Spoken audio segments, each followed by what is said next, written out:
Hello and welcome to the Ice Guys, brought to you by the National Hockey Now Network. This is the show that takes you into the world of the National Hockey League. Every game, every day, from a betting perspective. With pro sports handicappers, Ian Cameron, Alex B. Smith, and various guests from the world of hockey and sports betting. And now, here's your host, Ian Cameron. Welcome to the Ice Guys, presented by National Hockey Now, Thursday, April 13th. Ian Cameron and Alex B. Smith. It's our final massive regular season card of the NHL season. We do have two more regular season games tomorrow on the final day of the regular season, but this is that final big, massive, double-digit number of games betting slate that we have to work with this season here in the NHL. And obviously, it's a unique slate. We have, by the way, 15 games on tap tonight in the NHL. Some games that just playing for exercise for both teams. There are some games involving seeding implications, who you're going to play in the first round. There's still some division titles on the line entering tonight.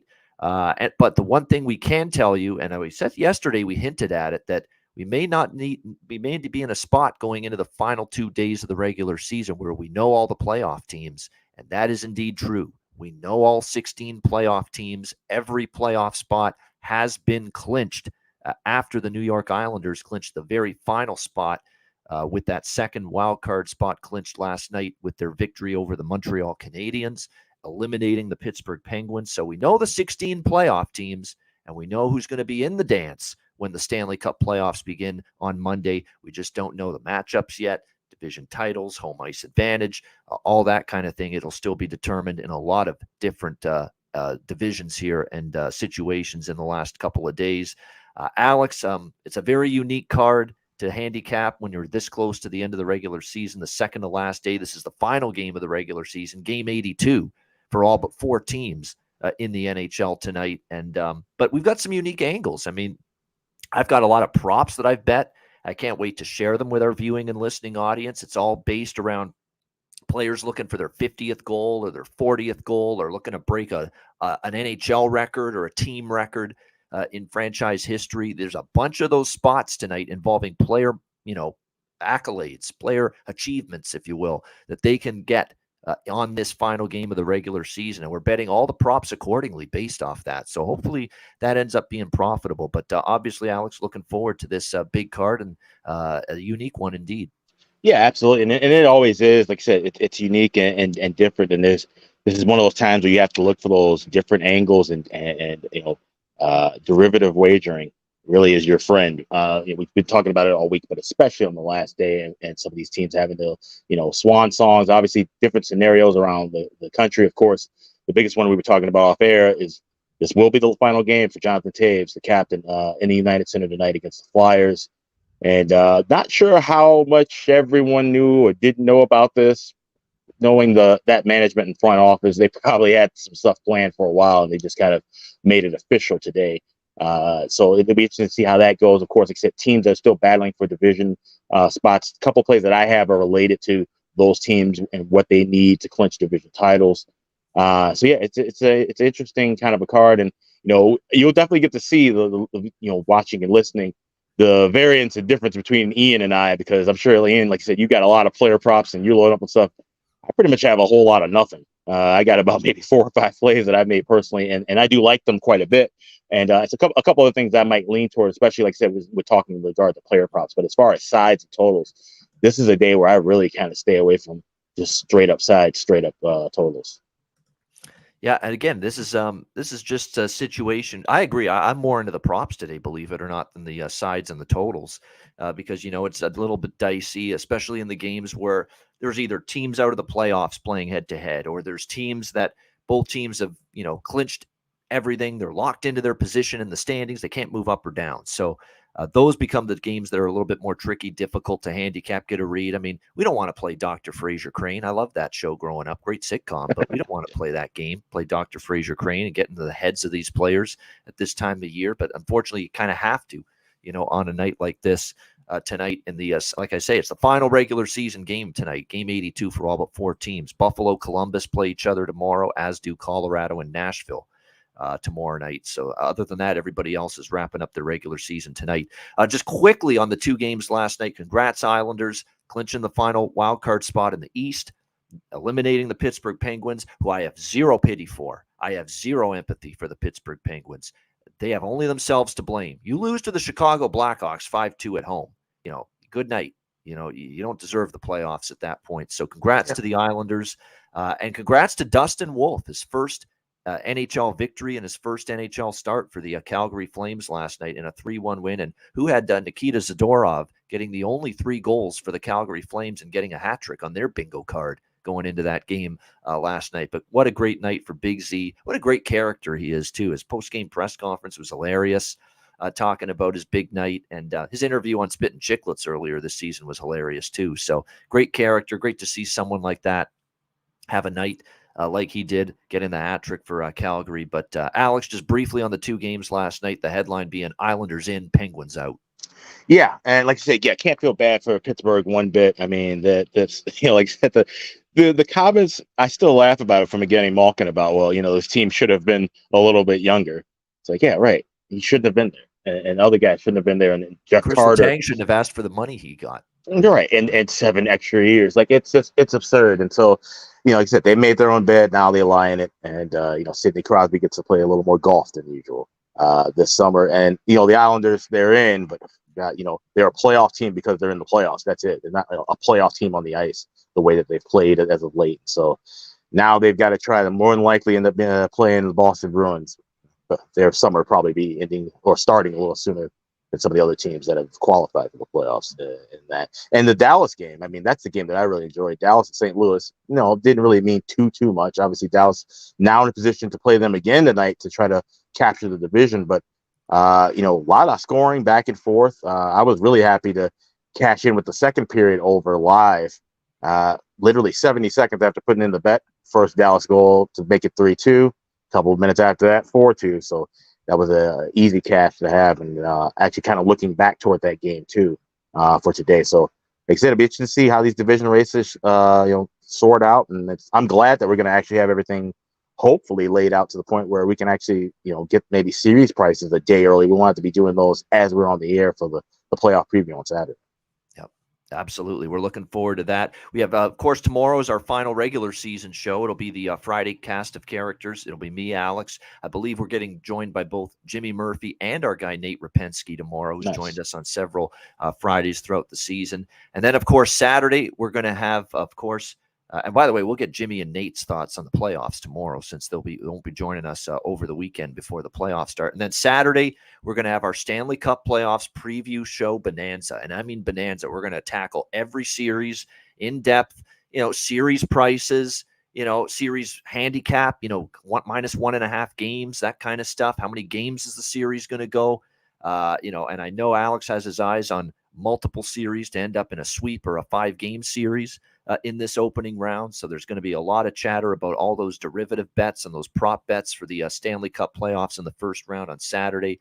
And it's going to be me, it's going to be Alex, and it's going to be a goaltending factory joining us apparently on the show Saturday, because we're going to have Eddie Lack joining us. He'll be our special guest. Looking forward to that. And he's a bettor. So that's what's great about having Eddie on the show. He throws it down. That real estate revenue of his, he's throwing it down on various sports. So Eddie Lack will join us Saturday. And, of course, our regular Saturday contributor, Kevin Beach, is going to be back with us as well. So it's going to be Ian and Alex in a swarm of goalies around us on Saturday. I don't know if we'll be able to handle it. We'll have to keep our goalie jokes to a minimum, basically. Exactly. Yeah, no 5-hole jokes or anything like that. Yeah, with them around. Yeah, exactly. No, indeed. And then what's great about Eddie Lack is he's the king of self-deprecation. He's very comfortable, poking fun at himself. It makes him a great guest. And he was a lot of fun last year. He had his buddy on with last year when he joined us during the playoffs. So definitely looking forward to that on Saturday at noon Eastern, our normal Saturday time, our Stanley Cup playoff preview show. All right, let's get into the Thursday card, 15 games, and we'll begin in Beantown, Montreal Canadiens, Boston Bruins. We've got Boston minus 340, home favorites, 6.5 the total in this one. This game's an interesting one just based on Boston trying to finish out their season schedule. The way I see it now is Boston has been playing to win throughout this stretch. Now, they have accomplished truly everything now. number one in the East, check. President's Trophy, check. Wins, all-time wins record in a single season, check. Points record in a single season, check.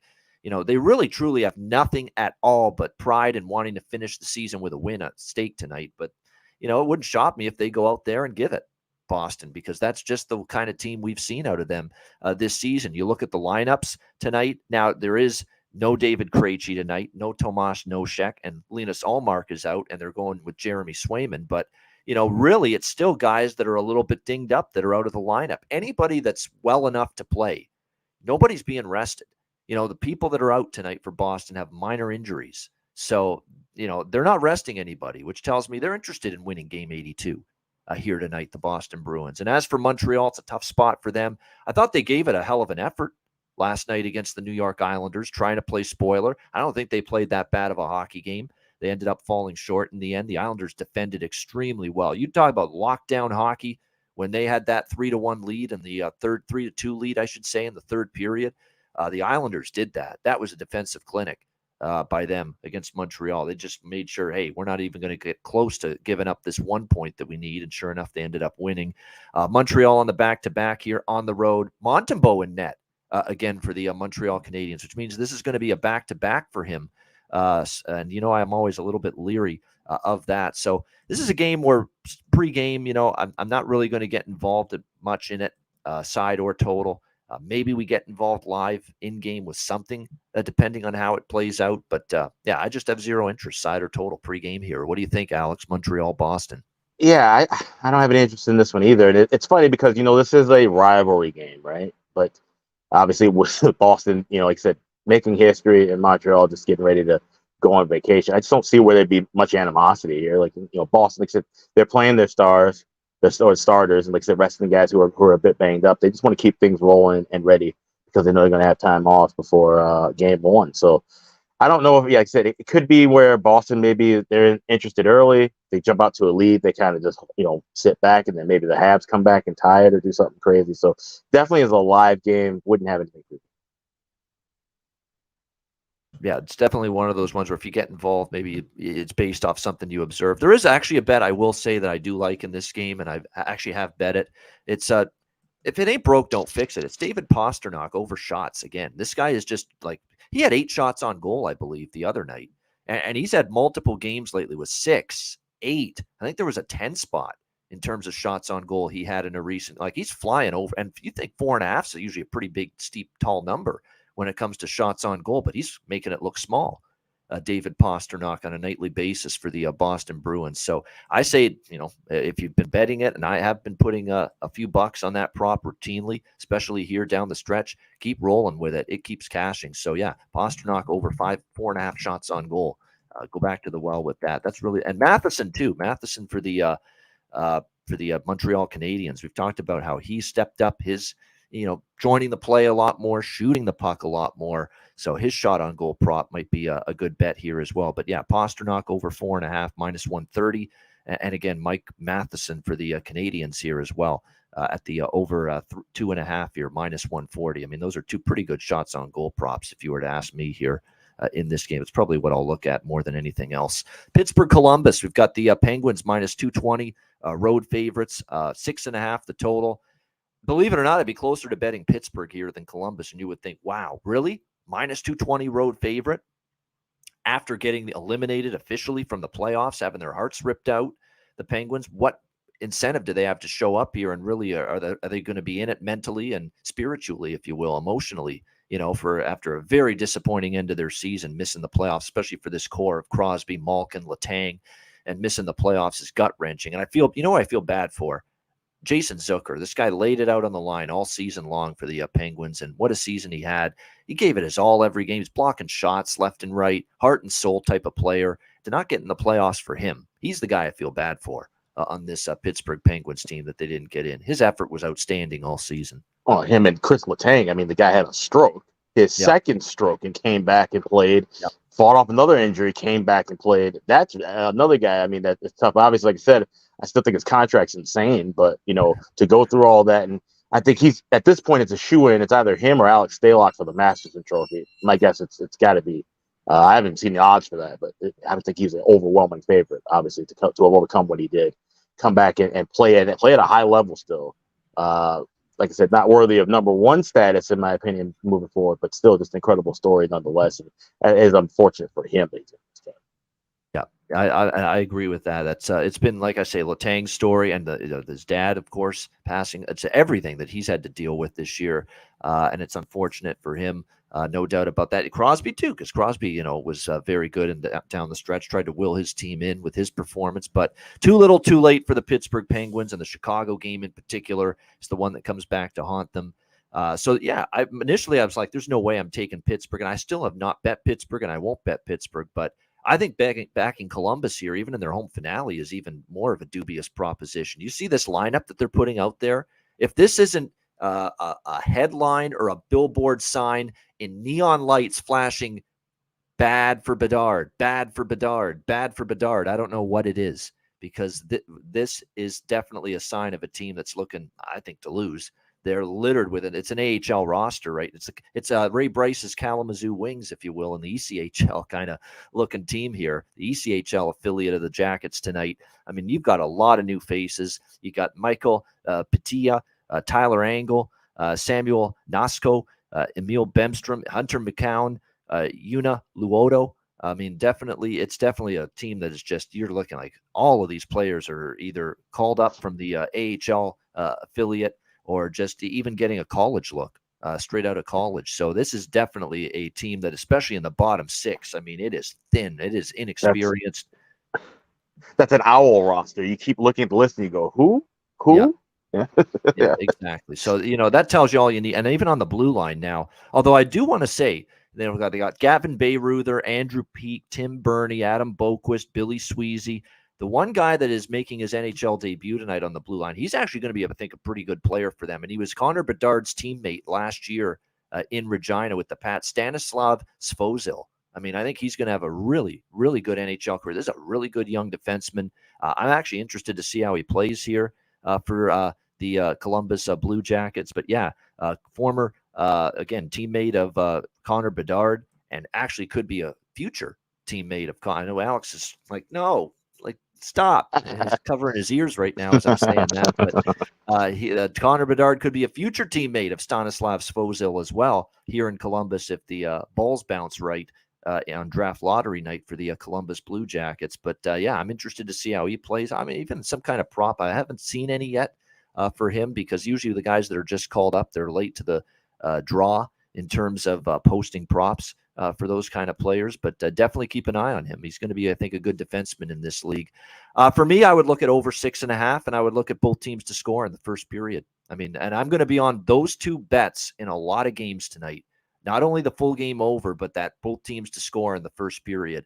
And this definitely has that feel of both teams finding the back of the net here in the opening 20 minutes. Let's keep in mind that even though it's a thin Columbus team, it is still their home finale. I don't think they completely mail it in, and they've still got Johnny Gaudreau, Marchenko, Johnson, Roslovic's been, contributing lately. Liam Foodie's actually a good prop on Columbus. This guy all of a sudden has really stepped it up. He has, points now in 3 of the last 6 games. He scored against Philly. He might be worth a look from a prop standpoint for Columbus. But yeah, I think it's going to be a loose environment. Nobody's going to play a whole lot of defense. There's no need for either team to do that, especially Pittsburgh now, too, after getting eliminated. So over 6.5 and both teams to score in the first period. And if you actually look at the Penguins and Jackets, it's been more overs than unders in the series history. And we know the last time they played each other in Pittsburgh, that was a shootout back and forth. Alex, what do you think? Penguins, Jackets? Right there with you. I got that over 6.5. I laid $1.20. At this point, if you see $1.30, you could lay that, but I'd probably even go 7. At this point, you should be able to get 7 at plus 110, plus 115 if you're getting $1.20 and $1.25 at 6.5. So I wouldn't shy away from that. I think this is going to be pond hockey the entire time. I like that both teams to score first period. I like over 2 at plus 115. So I'd probably chop a unit up, just scatter it amongst all of the overlooks. And if I had to play one team total over the other, it would definitely be Pittsburgh. Except I think they might just look to take some frustration out of this bad Columbus lineup. Man, do I love that price too on the both teams to score first period in this game in particular. Plus 150 Wow, that's amazing. MGM. It's a really good price there. Yeah. So, and like I said, I think Columbus on home ice is going to want to get on the scoreboard. I think they will have energy at the start, especially these young kids. You know, they're getting the first taste of the NHL. A lot of them. I could see them putting one past a spirited Pittsburgh team in the opening period. But we know Pittsburgh is always going to be a threat to score throughout this game against that jacket defense, and which is Swiss cheese and Michael Hutchinson, who is going to be in net again for Columbus. So, yeah, I think that plus 150 is just a great value for a good chance of both teams getting to a 1-1 score here in the opening 20 minutes. All right, Ottawa-Buffalo. We've got Buffalo minus 140, home favorites, 7 being the total here in this game tonight, Senators and Sabres. This is an interesting one because you've got Buffalo off the heartbreak of their, well, not really heartbreak. I think they knew deep down inside, like they weren't going to make the playoffs, but to be officially out now, going into their season and home finale, you know, you wonder if where their heads are going to be at for this game. Ottawa had their home finale the other night against Carolina and played really well. Actually, Ottawa's played 2 really good games in a row after getting eliminated officially against Florida. Since then, they beat Tampa at home and they beat Carolina at home. You got to give them a lot of credit, Ottawa, for doing that. But this is different now. This is your final game. You're going on the road now. Do you have that same intensity? Do you have that same desire to put a W on the board here in Buffalo tonight if you're the Senators? And it is Buffalo's home. And I think Buffalo, from what I'm reading here, is they really appreciate, you know, the strides forward they've made as a franchise, even though they fell short of the playoffs, and they want to send the home fans happy. So it's a tough side to bet here in this game, you know, because Ottawa's playing well, but do they show up for their road finale here? Buffalo, I think they want to win for the home fans in the finale, but at the same time, they just got bounced from the playoffs, you know, after their last game. So, and I don't want to lay $140 with them tonight necessarily, or aging Craig Anderson, of course, who has been confirmed as the starting goaltender tonight. He hasn't played in a while. At the same time, there's a lot of rumblings. They were very direct, the Buffalo reporters, asking Craig Anderson, what future plans do you have? Have you made any decisions about your future? And he said, I haven't yet. I'm undecided, but I know I'm starting tonight, and we'll see if this is it. But, you know, he said, you know what he said, though? He said, I'm undecided, but he was really going on about how he's enjoyed mentoring the young Sabres goalies this season. And he really went on about that, not so much his own playing career. And it makes me think he's probably leaning toward retiring from playing and maybe transitioning into a goalie consultant, a goalie development coach, potentially for the Buffalo Sabres. Like, he was really just spouting, you know, just praise and just fulfillment and enjoyment about tutoring and mentoring Comrie and Ukko-Pekka Luukkonen and Devin Levi and all these young goalies for the Buffalo Sabres that have been on the team and gotten starts for them this year. So, you know, this has that feel. It could be the Craig Anderson retirement game. It really does. So, you know, that's why I think Buffalo can bring it. And it's actually got me kind of leery about my initial looks, which I have bet already. Now, I haven't bet the full game over, but I will look for a 6.5 because I don't bet it at 7. I'll look for a 6.5 in this game. I still like it, and I'm going to go forward with it, even though, because like I say, Craig Anderson, they may want to win for him. Craig Anderson may want to play one hell of a game. Craig Anderson has not played great hockey in his recent starts. Let's be honest. We've got to call it for like we see it. He has struggled, you know, down the stretch in some of his recent starts. And I think with just the, again, another game where I expect a loose environment, you know, neither team's going to be lining up to, you know, protect the front of the net, block shots, any of that. So I'm going to go ahead with both teams to score first period here as well at plus 125 in this game. Alex, Senators and Sabres. So this was going to be a total pass for me, but based on hearing that, and like I said, if that is the case where he's really close with that goaltending unit and that team to the point where he could be sticking around even if he's done playing, then I think we might see a strong effort from Buffalo. So I would lean to taking Sabres in regulation at a plus price. I don't know if that'll make my final card. Like I said, I'm keeping it low volume today, but that's the only look I would have for that. Otherwise, this would have been just a complete scratch off. Yeah, why not Dylan Cousins? Because if I think Buffalo's going to play hard, I think that's one of the guys that'll always play hard when the team plays hard, and that's Dylan Cousins. So we've been liking the props for Cousins all season. Why not one more time? At least, actually, I shouldn't say one more time because the Sabres do have one more game tomorrow. They're one of the 4 teams finishing their regular season tomorrow, but they finish on the road at Columbus tomorrow night. This is their final home game, and it will be the final start for Craig Anderson. So do we see a 7.5? Feels and looks and smells and sounds and like a retirement game. It really does for Craig Anderson. Do we see 7.5 tomorrow with that Buffalo Columbus? Well, if it's Levi in net, I would be betting over 7.5. I wouldn't either, but I'm just saying just how bad Columbus is, and if depending on if Buffalo decides to bring up some Rochester guys potentially, which could happen. Yeah. Absolutely, that could definitely happen. So it'll be again with especially tomorrow's games, a bunch of the games tonight. With checking the rosters, definitely. Stuart Skinner for the Buffalo, or not Stuart, Jeff Skinner for the Buffalo Sabres here. His shots on goal prop has been really good lately, really good. Now, he fell short the last game, but prior to that, he had 4.75, 3.64. He'd been constantly going over 2.5 shots. I'd go back to the well again with Jeff Skinner here for over 2.5 shots on goal tonight as well for the Buffalo Sabres. All right, Carolina Hurricanes and Florida Panthers. We've got Florida minus 120, home favorites here, 6.5 being the total in this one. This is a game where it's meaningful. There's something tangible at stake for both teams in this game tonight. Of course, the Carolina Hurricanes, we know where they are in the standings right now, 111 points, 1 point ahead of the New Jersey Devils for first place currently in the Metropolitan Division. So it's very simple for Carolina. They will clinch the Metro Division if they defeat Florida tonight in any fashion. So it could be a regulation, overtime, shootout, doesn't matter. If they beat Florida tonight, Carolina are Metro Division champions. If they get 1 point tonight and the New Jersey Devils lose to the Washington Capitals in any fashion, they would also clinch the Metro Division. Or they could get in if the Devils lose in regulation against Washington. Regardless of what Carolina does, if the Devils were to lose in regulation, Carolina's Metro Division champs. But I don't know if they want to leave that to chance, quite honestly, because I don't think Washington's beating New Jersey tonight. But so there's Carolina will want to show up, but man, I'm telling you what, Alex, I'm concerned about Carolina. They're not playing their best hockey going into the playoffs. No. This week has not been good for them. Losing to Buffalo, losing to Ottawa, with all due respect to those teams, that's not good for them. So, yeah, they need the win, and, yeah, that's a pretty good price, for Carolina, plus 100, but I ain't taking them. I'm not. As for Florida, I think this is a significant game for them when you look at it.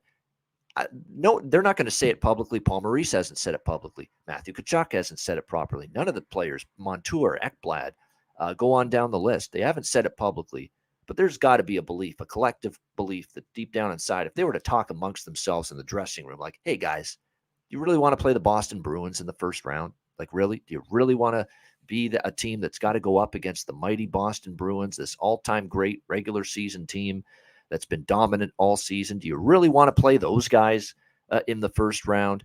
And I would think they would, if they're honest with themselves, Florida Panthers players would say, yeah, of course not. We don't want to play Boston in the first round. So for the Florida Panthers, yes, there is something at stake here for this game tonight, and that's avoiding Boston in the first round, which the Florida Panthers would do if they even just get 1 point tonight against the Carolina Hurricanes. 1 point. If this game goes to overtime or a shootout, regardless of whether Florida wins or not, they will leapfrog the New York Islanders based on the tiebreaker. And the Florida Panthers, with 1 point, or obviously a win, of course, they would leapfrog the Islanders, and they would end up playing the Carolina Hurricanes, the likely Metro Division winner, in the first round, as opposed to the Boston Bruins. So, I think if you're Florida, you got to ask yourself, kind of put this, Dr. Fraser Crane cap on again, like I've said. I think that this game is meaningful to them, and getting the point that they need to avoid the Boston Bruins, Alex, in the first round, I think it's meaningful to the Florida Panthers. So guess what my bet is in this game? The draw. Absolutely. I like the draw here in this one because, look, with Carolina, a draw on its own isn't good enough, to clinch the division championship. Okay, it's not good enough. They need the win. But with 1 point, they could always take it to chance that New Jersey loses in any fashion to Washington. It would still be valuable, and it would still be a huge point for them to try to clinch the Metro Division. But for Florida, all they need is 1 point to get past the Islanders and avoid the Bruins in the first round. So draw for me in this one with the Hurricanes and the Panthers. Alex, Carolina, Florida. Yeah, definitely on the draw there as well. But I'm also taking a shot, and it's funny because it reminds me a lot of what I said just a year ago when Florida was playing Tampa Bay. If everybody remembers that second game, I said, I'm taking Florida Panthers on the first period puck line. If they don't show the effort that they need to win the game in the first 20 minutes, they're toast the rest of the way. And that's kind of how I feel right now about Florida. If they don't show the effort to win this game early, and of course it's different because they can still win this game at 60, especially depending on how Carolina and how bad they've been. But knowing that either you can win this game and play this Carolina team that's not in the best of form, and at the same time, you set yourself up for an opponent, and now you got to see them, before you actually start a series with them. Or you don't show up, you play the beast that's the Boston Bruins, and, it's pretty much going to be curtains from there on out. So I'm taking a shot with Florida. First period puck line, it's as high as plus 180 at FanDuel and a couple other books. They need to come out guns blazing because, you want to avoid Boston, and you want to play this weekend's Carolina team. So, it's twofold. You're putting yourself in the best possible advantage. Now that you're in the playoffs, try to put yourself in the best situation after making it difficult for yourself for the last 4.5 weeks. They should try and do that, and they need to get off to a hot start. But if they don't, if they're just same old Florida and Carolina comes out motivated, then, it's the beginning of the end. Probably, like I said, one game here and maybe 4 down the road. Yeah, no doubt. So, like I say, I think Florida's coming to play. It's their home finale. A, that's another reason they're coming to play. But B, I think it's the fact that they're looking to avoid the Boston Bruins here in this first round series. So we'll see if they are able to do that. By the way, I forgot there's one play. This is a night of milestones, and I'm looking at players that have a chance, to get to a tangible milestone number. Or an achievement, like 50 goals, 40 goals, 80 points, 90, 100 points. We're going to get to a couple of players looking for 100 points tonight in the NHL. I think are good player prop bets. I missed one on the Ottawa Buffalo game, and that's Timmy Stützle. And I'm going to do a Timmy Stützle goal prop. I'm going to do a Timmy Stützle over 1.5 point prop because 2 points tonight gets him to 40 or 80 points, I should say. No, 90. 90. 2 points from Timmy Stützle get him to 90 points tonight. He's at 88 right now. 2 goals for Timmy Stützle tonight against Buffalo get him to 40 goals. So I'm going to do a little Tim Stützle to score a goal, just a tiny little bit on 2+ goals for Tim Stützle tonight as well against the Buffalo Sabres, and also that point prop because, again, he's 2 goals away from 40 goals. He's 2 points away from 90 points. Those are milestone numbers. I think there's some incentive inside for any player to get to those kind of plateaus, if you will. We captured lightning in a bottle earlier this week with Jack Hughes. Would this maybe be a last goal sprinkle worth? Why not? I'm already taking 2+ goals for Stützle tonight to get to 40 because he needs 2. So why not? Why not sprinkle on the last goal prop too? So have some fun. Have some fun on a night like this. That's what these player prop bets are. They're small bets, but man, they're fun. And man, if they hit, you don't have to bet much to see the profit. That is for sure. No doubt about that. So definitely Stützle, which I failed to mention earlier. We got another one of these type of deals tonight in this game. Detroit and Tampa Bay. Tampa Bay minus 240, home favorites, 6.5 being the total in this game. This is another first period, both teams to score for me. Red Wings and Lightning here. I like it quite a bit in this game. It looks like it's going to be Ville Husso, who really hasn't played well here the last few games, but he's kind of been abandoned by his hockey team. Like they've been awful defensively these last few games. The Pittsburgh loss was brutal. The Dallas loss, they got shellacked in that game. The Carolina game, they lost 4-1, and they weren't great defensively in that game either in front of Nedeljkovic. So they've really had a tough time. And again, they're kind of going through the motions here, Detroit down the stretch. But I do think in the first period, though, still you could see them get on the score sheet. I really wanted to take a small shot with Detroit here, but we just haven't seen enough out of them down the stretch. They kind of look like they're ready for the golf course already. It looked like they were ready at the Pittsburgh game on the weekend, and since then we just haven't seen a pulse from the Detroit Red Wings. But at the same time, there's no freaking way I'm laying minus 240 with the Tampa Bay Lightning, with Brian Elliott in net, with a team that had their full roster and Vasilevsky in net against a Toronto team resting 2 of their best players, and they still couldn't beat them the other night, 4-3, losing to the Toronto Maple Leafs. And so Tampa Bay, we know, there's some questionable, dubious motivation concerns on their side. entering this hockey game tonight against the Detroit Red Wings. So, like I say, I like both teams to score here in the first period, because even with those concerns, I mean, Detroit's just been giving up a lot here down the stretch at the defensive end of the ice, and I think that probably carries over here to this game. So you can get plus 155 at BetMGM for both teams to score in the first period. I like over 6.5 as well in this game at minus 115. So it's another one of those both teams to score first period over 6.5 dual bets for me in this game. And we're also going to rock Braden Point to score a goal tonight. Again, we talked about this the other night for the Tampa Bay Lightning against Toronto. He didn't get on the scoreboard that night for the Tampa Bay Lightning, but he needs just one goal to get to 50 on the season and become a 50-goal scorer. So to me, it is an obvious bet here. Braden Point for the Tampa Bay Lightning, anytime goal score. And even here tonight, Alex has been talking about the last goal kick that he's on right now. If they're up, 3-2 in the third period, they pull the goalie, Detroit does, down 3-2, and Tampa Bay doesn't have a goal yet at that point in the game from Braden Point by that time, and he still needs that one goal to get to 50, and they got a chance to give him and feed him an empty net goal. They will. So definitely the last goal prop, plus 750. If you want to sprinkle a couple bucks on that, you can do so. But yeah, plus 106 looks to be the best price that I see with Braden Point, anytime goal scorer. So yeah, I like that look a lot here. Braden Point to get to 50 goals tonight, plus 106. Alex, Detroit, Tampa Bay. Yeah, I'm going to tail that. And like I said, I'm going to split a unit between that anytime goal and last goal at plus 750. I think those are good looks to have. Like I said, those are the kind of spots. You can't just hit that with everything, right? Like you have to be super selective. And it's got to line up, like I said, you have to look at the pros and cons of it. Like there was the reason for the Hughes play is that, okay, well, what happened was the con in the sense of he didn't have a good game. He got a chance to score that goal late.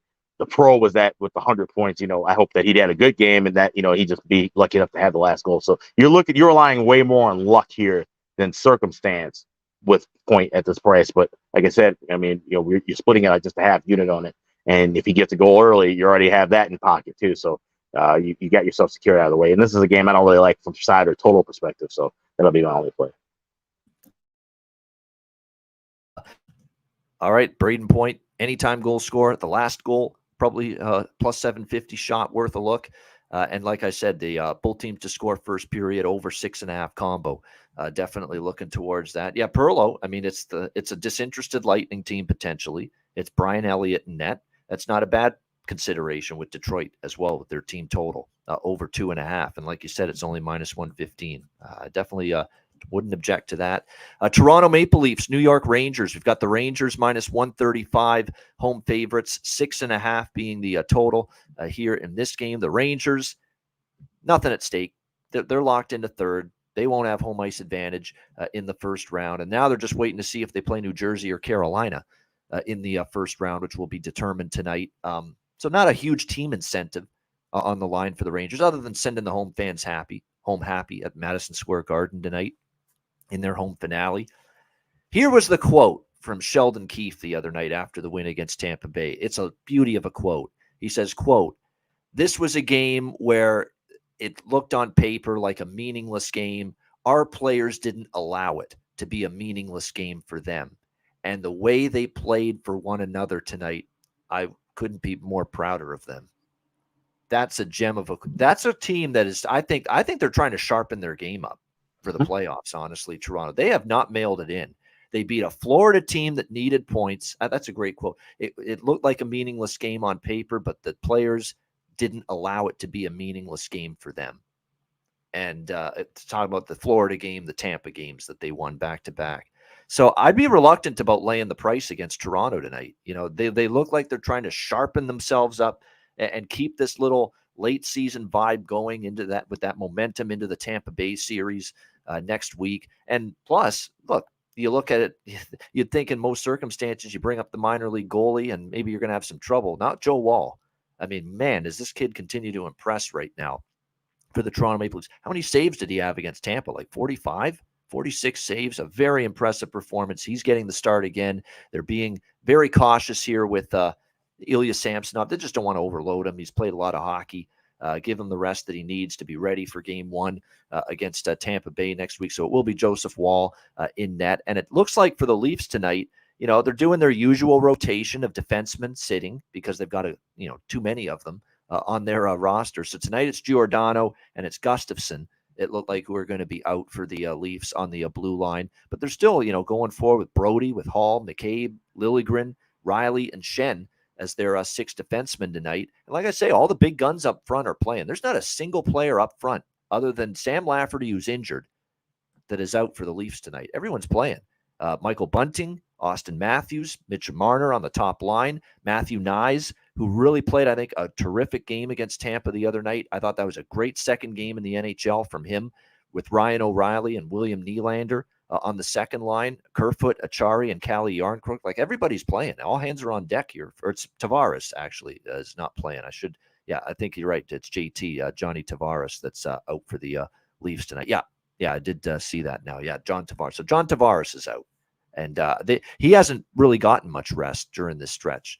So I think he was due to probably have a game where he's out. But no, other than that, it's still a pretty full lineup here for Toronto. So I haven't bet it yet, but I'm definitely leaning Toronto at the plus 115 price in this game. And this is a game where, from a player achievement perspective, we have some great prop looks here. We have 2 players, one on each team, Alex, looking for 40 goals tonight, and they need 1 goal to get to 40. William Nylander for the Leafs, Mika Zibanejad for the New York Rangers. So give me the goal prop for both of those guys tonight. William Nylander for Toronto, Mika Zibanejad for the Rangers. And what's funny about Mika Zibanejad is, you know what you should bet for him too? Because I was seeing what he was saying about this game in the to the media. He was talking about the fact that I need 41 more goal to get to 40, and I'm going to try to shoot the puck a lot to get to. He said, it was quoted as saying that I'm going to be shooting a lot to try to get to this 40 goal mark tonight against the Toronto Maple Leafs. So not only do I like Zibanejad goal scorer prop, but tack on that shots on goal prop as well. When you hear a player direct statement say, I'm shooting the puck a lot tonight, if that's not a flashing green light right in your eyes to say bet over shots on goal, then I don't know what is. So yeah, over shots on Zibanejad tonight. I see over 2.5 at minus 145 at BetMGM. So definitely, like I say, I think they're all good looks there. Nylander and Zibanejad to hit 40 goals, and all they need is 1 here tonight to get there. Alex, Leafs and Rangers. Yeah, I'll be betting that when we go to commercial. I'm going to probably be looking for 4 or more shots at a plus price. You can do that with a lot of books. I know Bet Online's one of them. So that, along with the goal scores, that's great information, and well done finding that out. But yeah, that's great. Like I said, those things matter to some players, and we can capitalize on that. Hopefully that number won't be beaten down too much. I'm surprised it's still 2.5s everywhere, honestly, after that. So maybe I'll move at some point. So grab it now sooner than later. But far as side goes, yeah, I'd have to look toward Montreal as well. I mean, this is, like I said, this team knows what they have to do to finally, accomplish their goals. They can't lay back. They can't afford the luxury of what Boston and some of these other teams can do and rest. They have to keep pressing right now. They know that it's for their own mental sake. And you beat a team like the Rangers, a team that more than likely you feel like you'd have to play to get through into the conference finals and a cup final. They're going to take this thing seriously, I feel like, based on that. And hearing those quotes of affirmation from Keith, I think that's just going to make the guys feel a lot better. And so, like I said, Woll has been tremendous. He's certainly not a fade, and I actually do trust him more than Yaroslav Halak, who I saw projected for the Rangers. Yeah, $1.15. I'll take Toronto as well. So I go Zibanejad goal prop, Zibanejad shots on goal over. Like I said, I'll have that exact number when we come back out of our break. Once I bet that, and then I'll be going Toronto money line plus $1.15. I forgot to mention this one. Yeah, Mitch Marner over 1.5 points plus 180. For me, that's a must bet. Now, you cannot bet a single point prop for Mitch Marner. Every book has him at 1.5, but it's a plus 180 price. Take the shot that'll get 2 points. Take a chance that'll get 2 points. He needs 1 point to get to 100 points this season, Mitch Marner. But you can't bet Marner to get a single point, and you wouldn't want to anyway. It would be like minus 280, minus. I was gonna say it'd be probably 3-1. Yeah, okay. Yeah, exactly. So take the shot that he gets 2 points tonight in this game against the Rangers at plus 180 Mitch Marner over 1.5 points. I think that's a good look. Now, again, he only needs 1 point to get to that century mark, 100 points on the season, but might as well just go for the over 1.5 points here for Marner tonight for the Leafs. And he is playing. I think, but plus he got rested the other night, and I figured he wasn't going to get rested 2 nights in a row. But a big reason, too, he's playing tonight is I think they're trying to get that 100-point season in the books here for Mitch Marner. All right, next up, we've got the New Jersey Devils and Washington Capitals. New Jersey minus 175, road favorites, 6.5 being the total here in this game. As far as this one goes, I just think New Jersey is obviously still has the division at stake. Now, they have clinched home ice. The minimum of getting home ice in the first round, they have clinched that. So the worst they can do is finish second in the Metro Division, in which case they'd be facing the Rangers, but they'd have home ice against the Rangers. But as I mentioned, the Devils can still win the Metro Division. There is a way that can happen for them. Tonight, if they win they can clinch the Metro Division if they beat Washington and if Carolina loses to Florida. If those 2 things happen, New Jersey beats Washington and Florida beats Carolina, then you're looking at the New Jersey Devils as Metropolitan Division champions. So obviously, because the division can still be won, there is a pathway for that to happen. You've got to believe that this is a game where New Jersey's showing up. And I know it's Washington's home finale. I thought the effort was not bad against Boston. They hung around, they didn't go away even after every time Boston scored. But I still think New Jersey's just too good for them. I like the way the Devils are playing at the moment going into the playoffs. They've played some pretty good hockey. I think they can go into Washington here, take care of business. So this is going to be the same 2 bets that I took with the Dallas Stars last night against the St. Louis Blues. We're going to do the split here. We're going to go a little bit half on New Jersey in regulation at minus 110 and half on New Jersey minus 1 at minus 115 in this game. So split bet, Devils minus 1 on the puck line, minus 115, as well as Devils in regulation, minus 110. Alex, Devils Capitals. Yeah, I'm just going Devils in regulation minus $1.10. Like I said, this is a spot where they got a chance to at least clinch, the chance of putting a banner up in that building next year, if nothing else. And like I said, put themselves in a good position having home ice. So Washington, they hung around against Boston, but at this point, I think the Devils just going to have a little bit more pep in their step here. Maybe even a lean with the first period puck line, but definitely going to be taking that regulation price line at $1.10. Yeah, and look at it from the looks of things. Now I believe he's still a game time decision. There is still that hint that Ovechkin suits up tonight, but he's battling that upper body injury. They haven't been rushing him back. I don't know. I'm not buying it that they're going to put him in there all of a sudden. Final home game. You've been out for weeks. They've shut down TJ Oshie already. They've shut down, Nick Dowd and Van Riemsdyk and Connor Brown and others. I don't know if this Washington team would be rushing to put Ovi in there tonight. I'm not expecting him to play, but they keep saying game time decision. But nevertheless, doesn't impact my decision. Kemper and net, by the way, for Washington tonight in the finale. We don't have a confirmation for the Devils here in this game tonight. It was obviously Vitek Vanacek in the game against Buffalo on Tuesday night. I expect it to be Vanacek tonight, but some sites have Blackwood projected, which would kind of bother me a little bit. But at the same time, after he gave up those 2 early goals against Boston, he actually played very well Saturday night the rest of the way in that 2-1 loss to the Bruins. 38 saves on 40 shots. It actually was one of his better performances in a while. But nothing regarding Ovechkin, nothing regarding who's in net for New Jersey gets me off the bet. That I just want to point out. It doesn't impact my decision. I'll still be on the Devils here. I would be really leery of betting in New Jersey anything series related. Just strictly off the fact that if Vanacek goes down, it's either Blackwood or Schmid. That they pretty much toast, right? If in the first round, if they have to go to those 2. So that's just something I'm noting now. I'm making a mental note out loud and on tape, basically, for something we'll be talking about Saturday. Yeah, exactly. No, some sites, again, have Blackwood projected, but there are a couple that still have Vanacek projected. So we'll see how it plays out. But regardless, like I say, I like the Devils here. Oh, and by the way, in terms of situations tonight, we talked about Jack Hughes the last game for the New Jersey Devils, where he needed a point to get to the record, and he did in that game against the Buffalo Sabres with that empty net goal where he got to 97 points, the single season franchise record in points, 97. He needs 3 points to get to 100. I wouldn't put it past him. I wouldn't, like, Washington's been giving up goals lately. We certainly don't trust them defensively. It's not like Kemper's played great here down the stretch. So this is a spot for me where I'm going to get involved with Jack Hughes over 1.5 points tonight for the New Jersey Devils in this one. So that's Jack Hughes over 1.5 points plus 135. Pretty good price. He needs 3 to get to 100 points, but all we need is 2, obviously, to cash the prop. So over no last goal this time. I'd be tempted.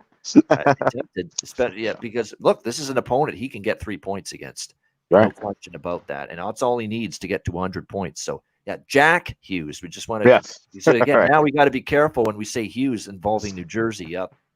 Jack Hughes over 1.5 points for the New Jersey Devils, as he's 3 points away from obviously hitting 100 points. All right, we'll take our mid-show commercial break right now. Everybody in the chat, appreciate it. 191 live viewers on YouTube. Hit the like button. We've still got 8 games left here on this Thursday card, but it's a fun card to talk about, unique one. So we'll be back in just a second with the remainder of Thursday card right after we hear from Gramco. Support for the Ice Guys is brought to you by Gramco. Whether you or your team's game is on the field, screen, racetrack, court, or the ice, Gramco is for the game. Grown by farmers who spent years developing premium hemp genetics, Gramco provides customers with consistent quality Delta-8 THC products ready for any occasion. Gramco currently offers numerous Delta-8 products, including vape cartridges, disposable vapes, pre-rolls, gummies, wake and bake coffee, and more. Gramco offers an enjoyable, legal high delivered discreetly and directly to you. Gramco is also available at many American retailers as well. You can get the best Delta-8 cannabis products on the market shipped quickly and discreetly from Gramco. And if you visit www.thegramco.com, use promo code ICEGUYS, you will get 20% off of every order, and any order that's on the site over $50 will be shipped free with standard shipping. So live elevated with Gramco and check out their wonderful Delta-8 products today.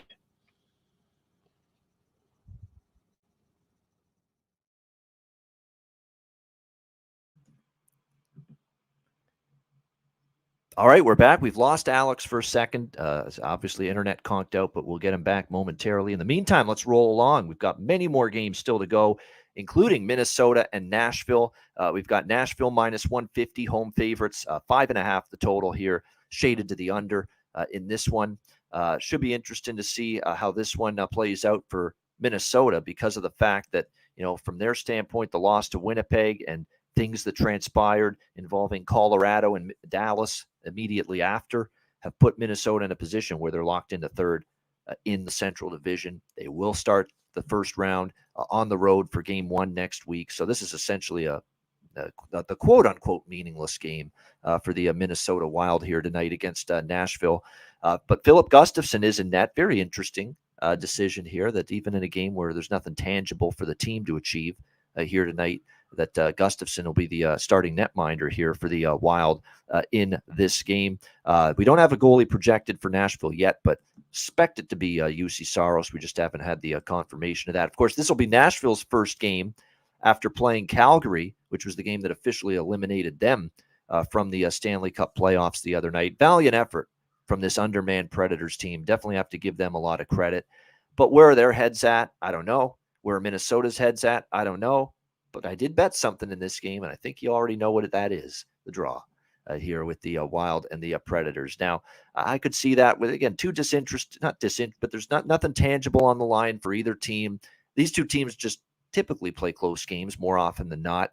And Nashville in particular, you know, has played some overtime. The Calgary game went to overtime, of course, over in their last game. We know Minnesota's no stranger to seeing their games go beyond regulation. So, you know, nothing really tangible at stake for the Wild or the Predators tonight. Give me the draw, plus 330. Alex, what do you think here? Wild Predators. Yeah, the only thing I could play here would be the draw. I mean, I was trying to justify maybe, could we see some scoring early and then grab a live under? Because the thing is, you know, Minnesota, they're going to bubble wrap 97. He may not get any ice time in the third period, right? And a couple other top stars. They just want to keep everybody healthy and fresh and ready. I think we could see this thing kind of slow down a bit. 5.5 is scary for an under, but if there was ever a time to play an under pregame at a 5.5, it might be this game. I can't see where the goals come from. So it's a lean for the total. It's a play on for the draw, and that's about it. Yeah, and this is one of those times where Nashville's going to look at the opposing roster going into one of their games and say, we're actually the healthier team.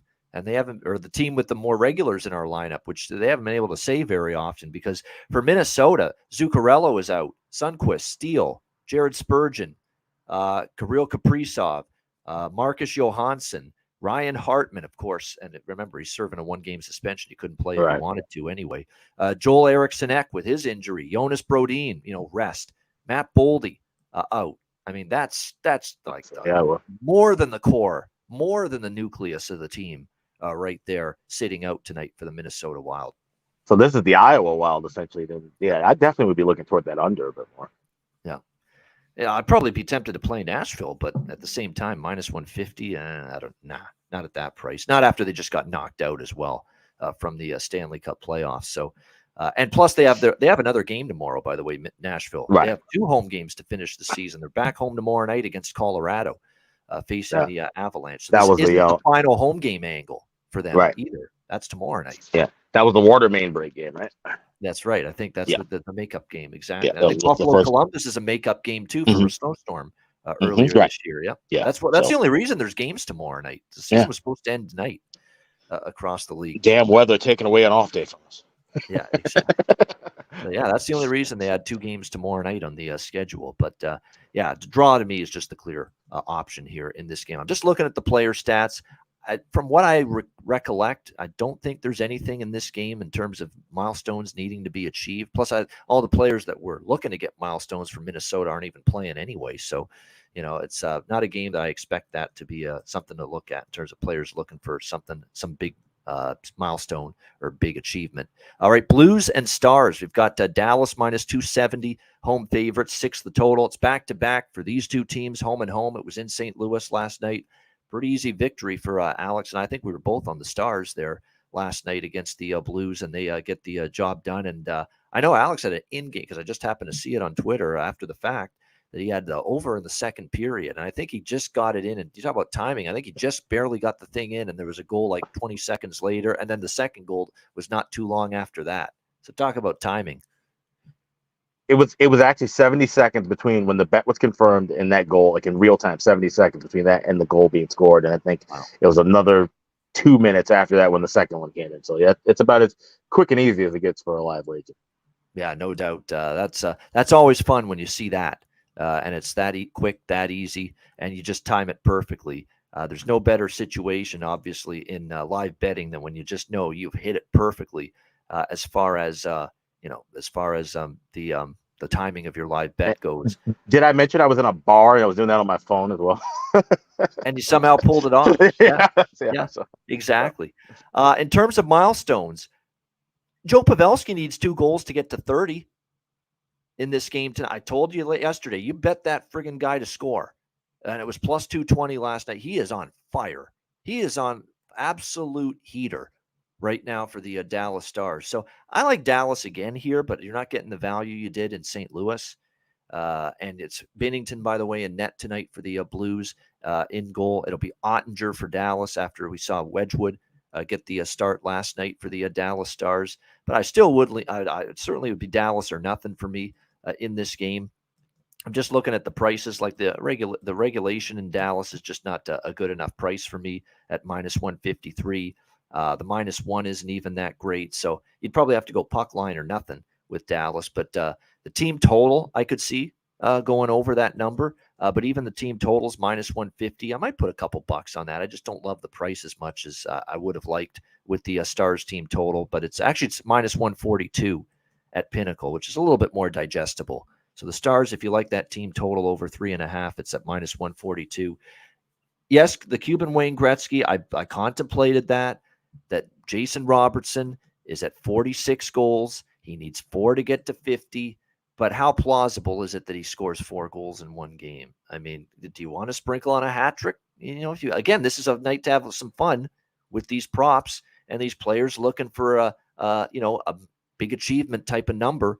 And Jason Robertson's got obviously the capability against a team like this to explode offensively and get to 50. But at the end of the day, while the Blues do have defensive issues, you do need 4 goals, and that's not easy to achieve that. But if you want to maybe at least sprinkle on the hat trick prop for Jason Robertson, that's not the worst consideration. But I like Pavelski to not only score, but I'm going to sprinkle on Pavelski to get 2 goals tonight for the Dallas Stars to try to get to that 30-goal mark, which I think he's had 30 goals in his career so many times that adding another notch on the belt, so to speak, another season where this great veteran player, Joe Pavelski, hits 30 goals in a season, I think that's something he'd be interested in getting that, as far as I'm concerned. I think that's something he'd want, getting to that 30-goal mark here for the Dallas Stars moving forward and into tonight. So, yeah, definitely when I look at it, Joe Pavelski, he's got 28. He needs 2 for 30. I'm going to come right back to the Pavelski anytime goal scorer prop tonight, as well as a sprinkle on him to get 2 goals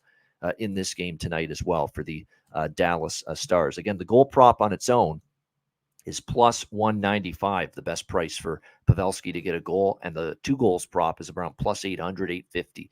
So again, pretty good prices there for those two. And at the Stars team total, I will bet that as well, over 3.5. Alex, St. Louis, Dallas. So I bet this first period over 1.5. I laid $1.30. I like it all the way up to $1.40. And it made me think of this is an interesting thing. We didn't talk about it with the goalie props for saves over. Would that be a good look for pretty much most of the goaltenders tonight? I can't imagine anybody getting pulled, right? Especially if you're looking at teams like, let's say, Minnesota with Gustafsson, and maybe that would be the time that they maybe split and go half and half or do something kind of crazy. But you want to look for guys that, who, unless they get hurt, probably wouldn't be coming out of the game. Like we were talking about Craig Anderson. If this is his last game, we'd probably go his over saves prop just because even if he were to get lit up, he still would probably stay in the game. So is that some kind of angle to maybe look at with some of these goaltenders potentially? Yeah, definitely. It's something to monitor. And it's why save props, you're right. Be a little careful with them tonight. Be a little bit careful because there's going to be some teams totally disinterested. If they're totally disinterested, the opposing goalie's not going to get over saves. It's just not going to happen. Yeah. This might be a night to actually experiment with maybe a couple under saves props. Yeah. And if you really think it's going to be a light night for somebody. Yeah, and that's the thing, and that's why it's funny as I'm saying this and thinking out loud. I'm thinking now with the Gustafsson, because I know somebody in the chat mentioned why is Gustafsson starting for the Wild. I don't quite get that either, and I really hope that doesn't mean that they're going to try to start Fleury in game 1. So maybe they go half and half there. Give Gustafsson some minutes, and then let Fleury finish out the game. Maybe if you start seeing where the game gets a little physical, maybe you start seeing some goalies get pulled out. So maybe it's probably now that we're talking about it, might be a game to stay away from goalie props altogether. Because we don't know where we can see it. And obviously with those teams that are qualifying, they don't want to get anybody hurt. Maybe they pull, especially you think about Shesterkin, the reason why he's not even starting in New York. They're going to want to try and keep Halak in as long as they can. But some of these other teams that are risking it starting goalies, they might try to pull them out or already have that rotation set up, kind of like what we see in preseason. Yeah, definitely. That might be something to consider too. With maybe Gustafsson, give him half the game. Who knows? Maybe You're right. Just give him half the Makes game. Sense. See that? Maybe that's just to keep him fresh. You're right. Just get him in there so he's not going from Thursday until next Monday or Tuesday. Yeah, exactly. So that could be the thought process. Not to give him the whole game. So all the more reason be careful with the save props maybe in some of these situations tonight. There is something I wanted to say too about this. The permutations here for involving Dallas and the division with Colorado. So the way it works is that Dallas will clinch the Central Division if they beat St. Louis tonight in any way, and Colorado loses to the Jets in any way. So basically, if they get a win and Colorado loses to Winnipeg tonight, Dallas is your Central Division champion. But again, that's what they need tonight. Now, if both teams end up let's say Dallas wins and Colorado wins tonight, then the battle for the Central Division goes to tomorrow. And the final day of the regular season tomorrow is when it'll be decided in that final game with Colorado and Nashville tomorrow night. So this may not be determined tonight, your Central champ. We might still need Friday's game between Colorado and Nashville to determine things. All right, next up. Go ahead. Wait, that brings up an interesting thing. Should we bet if you think Colorado will need the game tomorrow? Shouldn't you bet them now? Yes. if possible, because Yes. that number is going to probably go up to like minus 500 in the morning if they need that game. Absolutely. Absolutely, yes. There's no question about that, because there's no that is the scenario where that game does mean a lot for Colorado. They need the win tomorrow to win that division, or at least a point. It will be if both Dallas and Colorado win tonight, because as of right now, actually, you know what? Colorado will need to win, because if they both win tonight, Dallas is still going to end up being a point ahead of Colorado. So they would need the 2 points. So that is 100% true, that if you think Dallas beats St. Louis and if you think Colorado beats Winnipeg, and we'll get to that, I'd be shocked if Winnipeg, based on the roster they're putting out there tonight, is going to beat Colorado. If you think the Stars and the Avs both win tonight, which I think is going to happen, bet Colorado tomorrow night against Nashville right now. Don't wait, because you're right. Everyone will see that, and the price is going to end up going up on that game. Absolutely great piece of advice right there. All right, Philadelphia and Chicago. We've got Philadelphia minus 120, road favorites, 6 the total in this one here tonight. With the and obviously the headline is Jonathan Toews. We say goodbye to him as a member of the Chicago Blackhawks. The best captain in Chicago Blackhawks history, Alex? I think you got to say yes, right? Yes, absolutely. No doubt. But based on the team achievement, individual achievement, everything that they accomplished as a franchise on his watch, we're in the sea, there can't be a debate that he is the greatest captain in Chicago Blackhawks history. So I'm sure it'll be an emotional night at the Madhouse on Madison tonight. The place will be buzzing. This, to me, it's Chicago or nothing if you're going to bet this game, because look, I mean, you should say in theory they shouldn't win because of Bedard and, enhancing your odds, and and I think, to be honest, they've lost the battle to be the dead last team anyway. That's going to Columbus now, as far as I'm concerned. So you might as well go out there, put on a hell of a show and a hell of a game in the goodbye and the bon voyage and the farewell to Jonathan Toews, and play one hell of a game. So I am sprinkling on Chicago here, even money, plus 100 in this finale against the Flyers. Normally you would think, we just technically ended a team's playoff hopes and ended a team's season with that win against Pittsburgh and maybe a flat spot. But no, home finale, Jonathan Toews' final game. I can't imagine Chicago just mailing it in tonight. If they do, shame on them. No, I think you get an effort here from this group tonight. Philly, on the other hand, obviously they took care of Columbus in their home finale, albeit it was much more difficult than I thought it might be for them. They needed overtime to get past the Jackets in that game. But, yeah, this is a Chicago spot all the way. I'll take the bait. Chicago here plus 100. Alex, Flyers and Blackhawks. Yeah, I'm on Hawks plus 100. I also have Jonathan Toews to get an assist at plus 170. I mean, he's had a wonderful career, and that's really what he's been known for. He was always the guy to facilitate. You see the highlight. I know I retweeted it, and it's been posted up time and time again. He had that cross ice pass to Patrick Kane in double overtime, 2013, in the Game 5 of the Western Conference Finals, send them to the Cup final, of course, and just so many different moments that he's been a part of. But he's always been the facilitator. That's why he was a great captain. He just led on the ice, and always made everybody else around him a better player. As great as he was, he elevated everybody else's game when they were on the same line or in that same locker room. It's going to be emotional. And what better way to wrap it up at home against the team you won the first cup against, the Philadelphia Flyers. I think it's going to be a great night. Hopefully that place will be packed. I know it hasn't been 22,000 plus in quite a while, but if you're in Chicago, you're a Hawks fan, get your ass to 1901 West Madison tonight, 7:30, and see greatness for the last time. Like I said, the best captain in Hawks history saying farewell. So Hawks should win this. Yeah, and of course, Patrick Kane will always be remembered for the Hawks for the incredible offensive ability. Toews was not at that level for Chicago offensively, but it's what he did game in and game out for this team. He was good enough offensively, especially in his younger days. He'd score goals. He'd be great with his vision and setting up his teammates, and he'd do all the little things. Win big face-offs, play in every situation, 5-on-5, power play, penalty kill, the ultimate leader, the ultimate fierce competitor. Throw down and drop the gloves when someone takes liberties with a teammate. Wouldn't hesitate. Lickety split. I'm coming after you. You're not getting away with that shit on my watch with this team. Everything, all the elements of what makes you captain material, Jonathan Toews brought it for the Chicago Blackhawks. No question. I would say he's in the top 10 list of best captains all time. He's there with Messier and Yzerman, some of the greats. He's I mean, right off the gate. Keep in mind, he was the third youngest captain in NHL history. He's the youngest captain in Hawks history. They threw him right into that spot, and he led.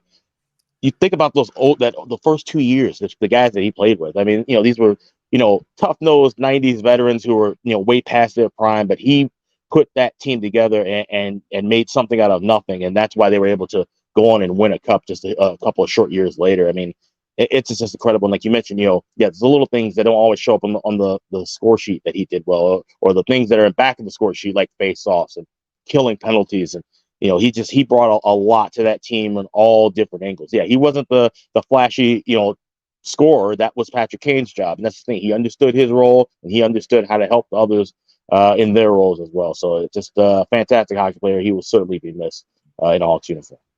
He will. A great career. Like I said, the ultimate competitor, leader. I mean, there would be nights that Chicago, and especially in their comeback victories, and I've seen this because I've heard the quotes, I've seen interviews, I've seen some documentaries on and pieces that various networks have done on Jonathan Toews. There'd be nights the Chicago Blackhawks had nothing in the tank. They were terrible. They were playing awful. And there's Jonathan Toews in the dressing room, rallying the troops, fucking dragging his team into the fight. Essentially. And in a lot of those games, they would respond and they'd come back and win, especially during those glory years. And Jonathan Toews just, refused to lose mentality. It was a big part of that for the Blackhawks. So, yeah, incredible career. And it should be an emotional cauldron tonight there in Chicago as they say goodbye to Mr. Toews. Captain Serious for one final time. San Jose and Edmonton. We've got Edmonton minus 550. Here in some spots, anywhere from minus 500 to minus 550 here. Home favorites, 7 the total. The way these kind of games have gone lately for these north of minus 500 favorites, maybe you take San Jose and hope for the best. I mean, well, we saw what happened the other night with the Pittsburgh Penguins in this kind of price range with their season on the line against the Chicago Blackhawks. But well, first of all, I don't want any part of Edmonton in this price, obviously. But at the same time, I also don't want to it's a totally different situation. Pittsburgh's been playing mediocre fucking hockey all season, which is why they're out of the playoffs. You can't say anything like that about Edmonton right now. You talk about firing on all cylinders going into that first round. My goodness, what a run this has been for the Oilers. Both ends of the ice. That's what's impressive, Alex. We know they can score. They've always been able to score.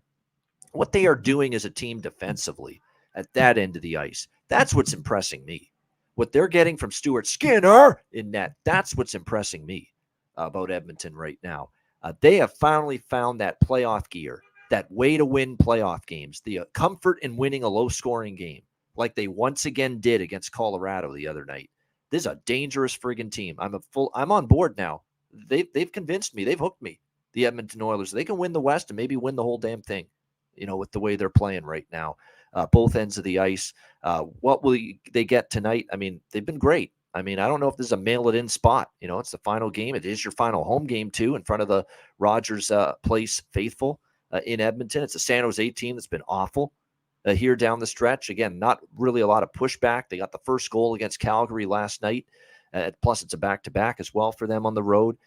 And now you see them having to play a surging Edmonton team. James Reimer is expected to be in net, by the way, for the Sharks tonight, as you'd expect with this being the back-to-back after it was Kakkonen last night for the Sharks. And it is Stuart Skinner. There's no rest for Skinner. They're going to give him the start here tonight. I think they figure, you got till Tuesday, probably when the first round starts, because I think the Edmonton series is starting on Tuesday. I think so too, yeah.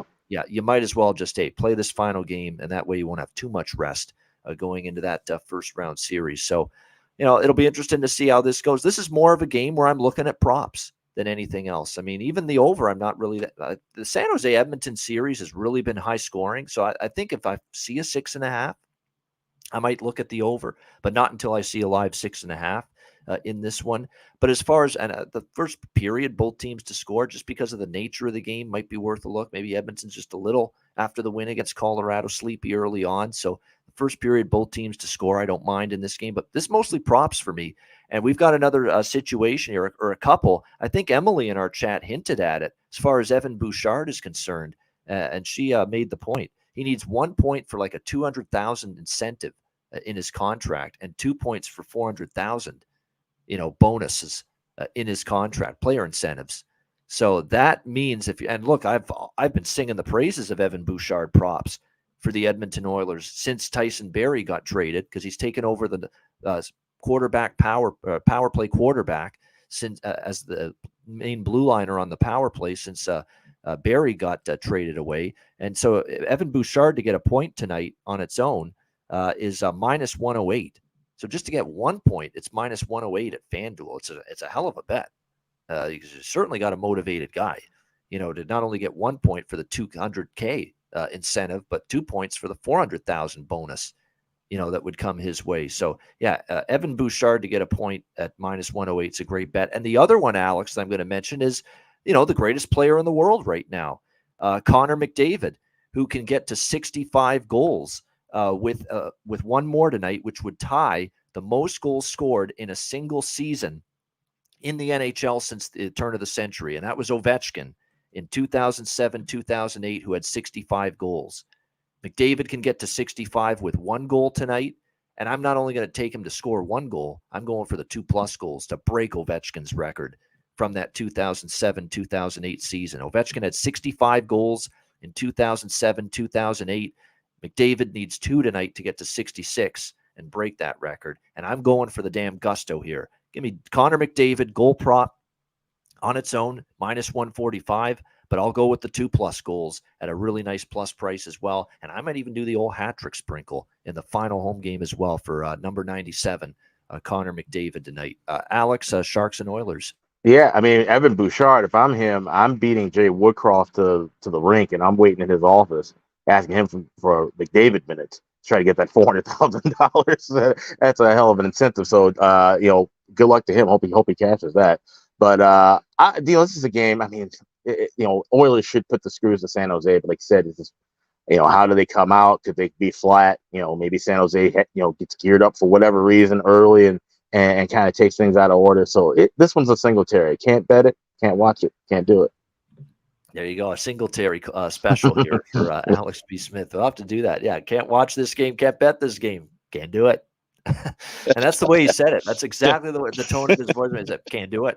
One of the classic press conferences when he was the San Francisco 49ers head coach, which seems like eons ago, and it really was. Yeah, it was a long time ago now that he had that little stint there as the head coach of the San Francisco 49ers. So again, I'll look for a live over, a little sprinkle on the both teams to score in the first period at a plus price, and more than anything, I like Bouchard to get a point, McDavid to score 1 goal, 2 goals, and a little hat trick prop on McDavid as well, because again, he needs 2 to break Ovechkin's record for most goals since 2000 in a single season. That poses an interesting dilemma for the last goal, right? What if McDavid has 2 goals, but now Bouchard's already got a point and needs a second one? So does it go Bouchard past McDavid? McDavid scores? Yeah, exactly. You might just see that. Yeah, there's no question. And again, from a team standpoint, team accolades, Edmonton is 2 points behind Vegas, but they're still going to play with the outside hope they could steal the division from the Vegas Golden Knights. Probably not going to happen, but they can at least. And plus, they've already clinched home ice, but still, there's that outside chance with the division. Let me see the exact scenario. Yeah, the Oilers would clinch the Pacific Division if they win, and the Knights have to lose in regulation. So if the Knights get a point tonight against Seattle, they're Pacific Division champions. So there you go. They need not only a win against San Jose, but they need a regulation loss for the Vegas Golden Knights against the Seattle Kraken. That's going to be the tricky part, getting the second part of that to take place. All right, next up, we've got the Winnipeg Jets and Colorado Avalanche. Colorado minus 280, home favorite, 6 the total in this game. This opened minus 170. It's now minus 280, and I'm even seeing minus 300 in some spots. And you look at what Winnipeg's doing, they're taking a powder after clinching the playoff spot last night. Actually, it's not everybody that's out totally, but it's a lot, of their best players that are going to be sat down tonight for this Winnipeg Jets team. Plus, obviously, Connor Hellebuck not in net. It'll be Big Siv David Riddick getting the start as well for the Winnipeg Jets. But you look at the situation tonight, no Blake Wheeler, no Mark Scheifele, no Sam Gagner, no Pierre-Luc Dubois, no Nikolai Ehlers. They are all out tonight for the Jets. I'm actually surprised Kyle Connor is still playing for the Jets, but he is the one regular that's in. Niederreiter's playing. Nemesnikov prop. He's centering the top line tonight. I think if you're going to look at anyone on Winnipeg in terms of certainly from a value standpoint, Vladislav Nemesnikov is going to center the top line with Kyle Connor tonight and Nino Niederreiter. So maybe some value in his props tonight. Barron, Lowry, and Appleton on the second line. Carson Kuhlman, Kevin Stenlund, Saku Manalainen on the third line. Dominic Toninato, David Gustafsson, Axel Jonsson-Fialbi on the fourth line. So that is the Winnipeg forward lineup tonight. Brendan Dillon, Dylan DeMello, Dylan Sandberg, Neil Pionk, Logan Stanley, Kyle.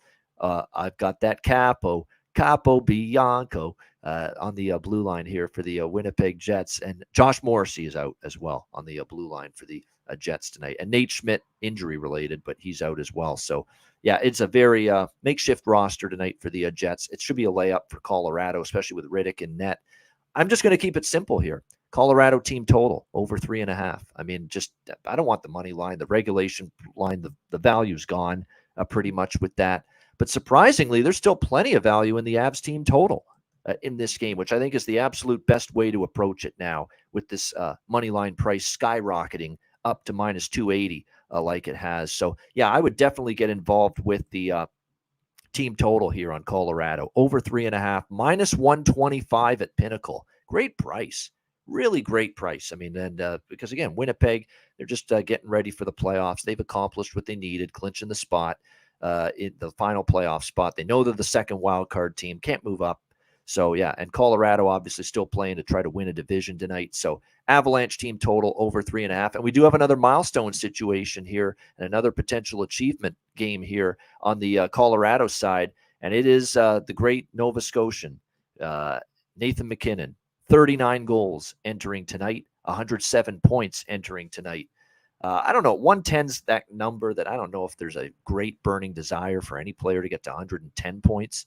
So I wouldn't go crazy about the point prop, but certainly I think he wants 40 goals, and he only needs one more goal, Nathan MacKinnon, to achieve that. So just a nice straightforward. He needs one goal to get to 40. A damn good chance he gets it tonight. Nathan MacKinnon, anytime goal prop tonight in this game. Not a great price, minus 115, but still, I think it's a rock solid bet. Needs one to get to 40 goals, Nathan MacKinnon. What do you think here, Alex? Jets Av? Yeah, one of the first two bets I made this morning was Avalanche on the first period puck line. I got lay and a half to go at plus 110. If you can find plus money, I'd still play it. Don't lay it a price. If you can't get the plus money, I'd just pass this game altogether. But Colorado should win this easily with that kind of mismatch Manitoba Moose lineup that they're running. So I think they have at least get out of that first period with a lead. I don't even care if they find a way to blow it or whatever. Like I said, even with the team total, they should be able to catch that. And if something goofy happens, they lose, they still at least catch those in. So stay away from sides, just kind of stay more goal adjacent with Colorado essentially. Yeah, sticking more toward that first period. That is a good look too, which I actually might put a couple of bucks on it. What's the price on that? It's still actually not a bad price. Plus 130 for Colorado first period puck line at Pinnacle. So, yeah, good price there still. I'll probably put a little on that. A little split there. First period puck line and that team total over 3.5, which is minus 125 at Pinnacle. All right, LA Kings, Anaheim Ducks. LA minus 260, road favorite, 6.5 being the total. Here in this game. As far as the LA Kings are concerned, their situation is pretty much set in stone right now. You look at the standings, they're third in the Pacific Division. But there's that outside chance, I guess, Seattle could take the third in the Pacific from them. I don't think it's going to happen because I don't think Vegas is losing tonight, but that could be something that does occur. But like I say, I think if you're LA, more than anything, you want to, I think, start to build some momentum again going into the playoffs because you lost a few games in a row there against some pretty good teams. You finally got off the schneid and you beat Vancouver the other night. I think you want to come in here and you want to finish the season on a winning note. And I think the Kings have a pretty good chance of doing that here, obviously, against the struggling Anaheim Ducks. As far as the Ducks are concerned, obviously, we know that this team has been just absolutely dreadful. At the defensive end of the ice. Not that it's a shock to anybody at this point, but they've obviously had all kinds of problems keeping the puck out of their net all season long. I don't know if things are going to change necessarily. Jonas Korpisalo has been confirmed in net for the LA Kings tonight in this game. We don't have a goalie confirmed as of yet here for the Anaheim Ducks. John Gibson right now is projected on multiple sites, but again, we're not so sure about that 100%. They've been cautious with playing Gibson every game here down the stretch, but it is for Anaheim final game. So I think we'll see Gibson one last time tonight, even though Dostal has been getting his share of starts lately for the Anaheim Ducks. So we'll see how this one goes, but I think LA, there's some incentive on them to get this final win and have some momentum again on their side going into the playoffs. So this is one where I might take a little shot here on that first period puck line, -0.5, +130 at Caesars, +125 at some other books. I don't mind that look. It's probably the only consideration I'd make on this game. Alex, Kings and Ducks. I got to make a note of what's in the chat here, saying that BetUS has Mika Zibanejad and William Nylander to both have over 3.5 shots at +470. If you have a BetUS account, by all means, fire away on that. That is wild. Yeah. And their shot props are, well, Nylander's is always 3.5. Zibanejad's is 2.5, but both of them to get 3.5 at over 3.5 at that price. Yeah, that's a good price. That's a really good price. That's a wonderful. And this is the night where those, created props and some of those things that the books offer you, they're your friend tonight. You wouldn't want to be doing those every day during the season, but I'm seeing odds boost on Jonathan Taves. FanDuel, you can manipulate it to get Zibanejad and Nylander over 3.5 shots. So even though they don't offer a specific prop promoted right on the screen on the sports book, you can make it. Go into the shot prop category for each game. You can manipulate it to get both Mika and William Nylander over 3.5 shots at a nice price. Yeah, if this is a player prop game, or day for you, you're probably going to need about a good hour and a half to put everything in and bet tonight with some of these things. But like you said, but it's worth it, and especially when you talk about maximizing your profits, of course. So it's time well spent when these things cash. But as far as the Kings Ducks game, I'm just going to go over 6.5 minus $1.10. It's the last time we get the betting over with John Gibson this year. Like I said, Kings need to win. Try to get some practice in, basically, to get ready for the playoffs. So I think we'll see goals here, like over 6.5. All right, over 6.5, and that's a great segue to the next game, because this game next that we're talking about is the one that I do like the over in. It's Vancouver, and it's over, and it's 6.5 as well. Vancouver and Arizona. We've got Vancouver -150 road favorites in this game. The total 6.5, pretty much across the board. This is the Eddie Lack Cup. Of course, he'll be joining us on Saturday. I said they should make a trophy and give it to the winner of this game tonight, and have a figurine or an image of Eddie Lack as a trophy, and just wheel it around after the game. There you go. It's basically the team that Eddie Lack played most of his NHL career with, Vancouver, against the team from the city where he's basically, calling his new home now. So there you go. And he'll be there actually in attendance for this Canucks Coyotes game tonight at the Mullet Arena. I like over 6.5. There's nothing really more to say other than that. I think you're going to see a pretty loose atmosphere, two teams finishing out the string, and I think you're going to see it play out that way as far as this game. Kuzmenko, yep, you're already hitting on what I was going to get to. Absolutely, Cuban Wayne Gretzky in our chat. Andrei Kuzmenko to get a goal. He needs one to get to 40 goals. It's absolutely the right bet here. He's going to want that mark, especially in his first year, his rookie year, to say, I got 40 goals in my first year in the NHL. Yeah, there's no doubt incentive for him to score 40, and it's +170. Still a pretty good price just for him to get one goal tonight at FanDuel. So, yeah, Andrei Kuzmenko, absolutely for Vancouver, anytime goal prop, +170. He needs one to get to 40 goals tonight in this game. And I'm just trying to see here anything else in terms of by the way, I forgot to mention Kempe in the last game for the LA Kings. Adrian Kempe. I knew there was one I was missing in that game from an achievement standpoint as far as the props. Adrian Kempe, he needs 2 goals to get to 40. He's at 38 for the LA Kings entering this finale against Anaheim, and nobody yields goals, hemorrhages goals like the Anaheim Ducks. So Adrian Kempe to score a goal, and even the 2+ goals for Kempe in that game against the Ducks tonight. I like it quite a bit. He needs 2 goals. He's at 38. He needs 2 more to get to 40 goals. So I'm on that in that game. Kuzmenko to score a goal tonight for Vancouver, +170. Again, that's a really great price on that. And I'm also on over 6.5 here with the Canucks and the Coyotes. Maybe a draw sprinkle too, because it feels like it could be one of those games. What do you think here, Alex? Vancouver, Arizona. Well, I hope you and Eddie Lack enjoy watching this game, because I won't be. It's a pass. I don't know. I won't be watching much of it anyway. He will, not me. I won't be watching much of it. At this time of night, I'll be watching. I'll be watching a little LA and Vegas, Seattle mostly because there's still some division to win for the Vegas Golden Knights. So that matters too. Oh, Clayton Keller too. Yes, thank you. I had that written down, Rich H. I had that written down. Clayton Keller looking to make Arizona Coyotes history. 85 points for him. He needs 2 points to break Big Walt's single season record. Of course, Big Walt is Keith Tkachuk. That was his nickname when he played.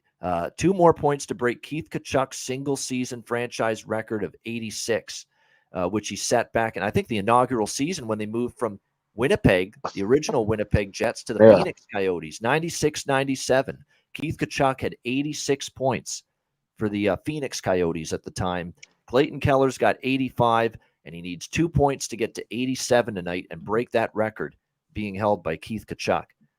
So, yeah, give me Clayton Keller. Where's Clayton Keller's point prop? Again, it's going to be over 1.5 because he needs 2 points, and over 1.5 is plus 168 at FanDuel. Sign me up. Clayton Keller. Solid. Yep. I'm stunned. I was stunned the other day. You will watch that game a little bit if you bet that. Yeah. I might track it. Yeah, but the thing is, I'm stunned that 87 points is the record for that franchise. Yeah. That's amazing. Like, I was stunned the other day with Hughes, like, said, he needed 4 for 100. That I'm like, no one for New Jersey in all those years have never gotten, I've never been a 100-point season, for a player. I find that fascinating with some of these teams. Like, a lot of scorers throughout and are you talking about, that's just straight Arizona history, right? That's not counting franchise history. Yeah. Oh, that's counting the old, that's not counting the old Winnipeg Jets. That's a really good question because all I'm seeing in the print here is franchise record. It had to be because what that would mean because Solani with his 76 goals had to have way more than that. Coyotes. It's got to be Coyotes from the time they moved from Winnipeg, the original Jets. You're right. Solani had more than that. They were they were one of the franchises. And keep that in mind. Some things like Dallas and Minnesota, like the Minnesota North Stars, go into the Dallas Stars. But I think Arizona, because of the new Winnipeg Jets, they were actually able to separate their franchise record. So just a fun fact. Yeah, it's got to be a Phoenix/Arizona Coyotes franchise record that Clayton Keller is after here tonight for the Arizona Coyotes. Because I'm seeing it right now. Yeah, I knew it. 90. I knew Damo Solani had a 100-point season. I remember it. Yeah, he had 132 points with the Winnipeg Jets in 92-93. Yeah. So this is a Phoenix/Arizona Coyotes reincarnation of this record, which Keith Tkachuk has. And that was the first season I think they were in Phoenix, 96-97. So again, Clayton Keller is at 85. Tkachuk had 86 points that season. So he needs 2 to beat that record and get to 87. So Clayton Keller over 1.5 points. Sign me up. I mean, isn't this great? Isn't this cool? You're able to track all these milestones. I have I'm not at a high level of expectations because you never know. You miss the net, you hit the post, the goalie's, playing well against you that night. It's not like a given, some of these guys, but in theory, logically, these are good bets because you're going to get incentive from all of these players to get to 40 goals, 50 goals, get point records, break franchise records, break team records, get to these individual milestones. Kuzmenko to get 40. It's on down the list. There's tons of these spots tonight. And Evan Bouchard actually getting money. I think that might be the most incentive of all. So. Yeah, exactly. Evan Bouchard, no doubt. That one definitely for the financial incentives. Definitely you would think he's going to be chomping at the bit to make an impact. All right, we've hit the final game of this massive slate. Vegas Golden Knights, Seattle Kraken. We've got Vegas minus 115, road favorites in Seattle. The total in this one sitting at 6. Pretty much across the board in this one. Obviously, we know what Vegas needs to do to clinch the division. A win in any way will get that done here for the Vegas. Actually, not even a win, a one point. A regulation or shootout loss for the I should say an overtime or a shootout loss for the Vegas Golden Knights would be enough tonight to clinch the Pacific Division, and of course, a win would do the same as well. So. I definitely think they should get the job done here. Seattle, it is their home finale, though. And even though for them, it's an outside chance at them, tying LA. I think LA might still get the third place spot. We'll see. But, I definitely wouldn't step in front of Vegas because of what they need here as far as clinching the Pacific Division is concerned. But again, they only need 1 point. And for that reason, rather than taking Vegas, because, I do think they probably have a decent shot to win this game tonight. As far as the goaltending matchup is concerned, it is Philip Grubauer, confirmed in net for Seattle here in their final regular season and final home game of the season, and it will be Laurent Brossoit once again for the Vegas Gold. Like, he's the game one starter. I mean, that is becoming crystal clear right now. He keeps getting these starts down the stretch here, and even though Hill is closing in on a return and Logan Thompson even might be available at some point, it sure looks like Laurent Brossoit is going to be the guy, at least for game one for Vegas in the first round. So while I think Vegas has a good chance to win this game, they only need a point, and for that reason, give me the draw here in this one with the Golden Knights and the Kraken. I like that look. Again, 1 point will get the job done for the Vegas Golden Knights as far as clinching the Pacific Division. So for me, I'm going to go with that draw here. Vegas, Seattle, draw at FanDuel plus 360 in this game. And as far as the milestones in this game, Marchessault to get to 30, he needs 2. So the Marchessault goal prop, Marchessault even a 2+ goal prop sprinkle, well worth a look, trying to get to 30 goals this year for the Vegas Golden Knights. On the Seattle side, they've had just incredible seasons from multiple players, including Jared McCann, who's just been absolutely sensational, of course, for the Seattle Kraken all season long. So when you look at I'm looking at the Seattle side in terms of who's got some potential milestones. See, McCann hit 40 the other night, so that's done. There's really no one else that can get to any kind of major plateau. When I'm just filtering out the stats here on the Seattle side, doesn't look like it. I'm just seeing, no, there's not really someone that's looking for 40 goals, 50 goals, 30 goals. As far as point props are concerned, Matty Beniers could get to 60, but he needs 3 points for that. Don't necessarily know if he'll get there tonight in that game. So nothing really on the Seattle side as far as any major achievement numbers for players to get.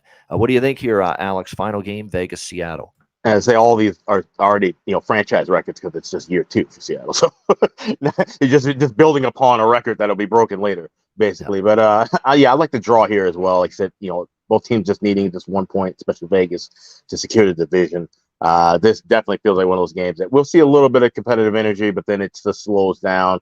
Both teams want to keep everybody healthy, play it safe, take your point, figure out what happens in overtime or a shootout, and then get ready for the real deal.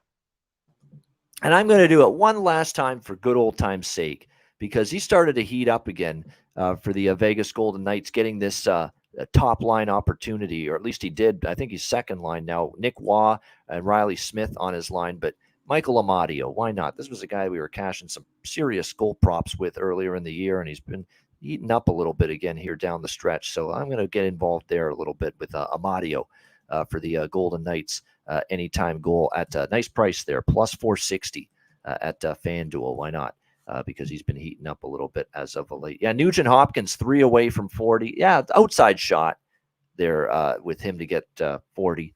Needs a hat trick for it to happen. But and I think Connor McDavid, actually, the focus is going to be that's the thing. If McDavid wasn't going to break the Ovechkin record for the most goals in a single NHL season since the turn of the century, 2000, then it would be more possible for Nugent Hopkins to feed him the puck more. But no, I think they're going to be feeding McDavid a lot tonight, trying to get into the 66 goals that he needs to pass Ovechkin. But not saying Nuge can't do it, but I focused in more on McDavid there in that Edmonton game as far as the goal props. But you never know. Nugent Hopkins can certainly do it, but he needs 3 to get to 40. I would say if you want to bet Nugent Hopkins, just go for that hat trick prop. Screw the single goal or the 2 goals. Just go for the hat trick prop because he needs 3 to get to 40. Actually, you know what? Before we do the Manscaped ad and wrap up best bets, I'm going to just take a gander at the odds there for hat trick in particular for Nugent Hopkins tonight, because I know it's going to end up being an absolutely insane 1850. Yeah, for him to get 3 goals tonight. Let me just see here the multi goal score props. Let me just see multi goal scores plus 12 plus 80 to 1 plus 8,000 for Ryan Nugent Hopkins to get a hat trick here tonight. Okay. 2 goals or more for McDavid plus 180. By the way, and he needs 2 to break Ovechkin's record. So I'm on both of those. As I mentioned earlier, McDavid 1 goal, McDavid 2 goals. But yeah, just something very tiny on Nugent Hopkins to get a hat trick because he needs 3 to get to 40 goals, 80-1. There you go. Why not? Why not? That's better than a lottery ticket. It's the last big slate of the regular season. As long as you keep your amounts in check and very tiny, very small bets, you could spring some nice profit if some of these hit and some of these players get these goals that they're looking to get tonight in this final regular season game. All right, good stuff. What a show. Packed it with tons of information, tons of props that we think are very live based on the player milestones, player achievements that they can get to based on tonight's game. So hit the like button. 220 live viewers. We appreciate it very much. Hit the like button. We appreciate it very much. This is probably one of the better shows we've done all year just based on the info we've given you on all these players and all these props here coming in down the home stretch. We will wrap things up in just a moment with best bets. A reminder, check out patreon.com/Ice Guys, just $10 a month. Goalie charts, totals charts, power ratings, Daily Ice Guys show betting card, bonus content, and plenty more. Make sure you check it out. Patreon.com/Ice Guys, just $10 a month. Also, check out the Ice Guys store. We got free shipping for the next 4 days. So if you've been waiting to order, get yourself a T-shirt or a cap or a hoodie, get something right now. You get free standard shipping for the next 4 days. Once you go to iceguys.myspreadshop.com, click on the top to redeem that coupon, and you can go shop away. So iceguys.myspreadshop.com. Free standard shipping for the next 4 days. All right, there you go. Get involved with that at the Ice Guys store. All right, best bets coming up right after we hear from Manscaped. Support for the Ice Guys is brought to you by Manscaped, who is the best in men's below-the-waist grooming. Their products are precision-engineered tools for your family jewels. Manscaped's Performance Package, the ultimate men's hygiene bundle. Join over 7 million men worldwide who trust Manscaped with this exclusive offer for you, 20% off and free worldwide shipping with the promo code ICEGUYS. That's promo code ICEGUYS at manscaped.com. If my math is correct, it's about 14 million balls that you can preserve. The Performance Package 4.0 is the complete accessory package to take care of everything that is required. You've got, of course, the Lawnmower 4.0.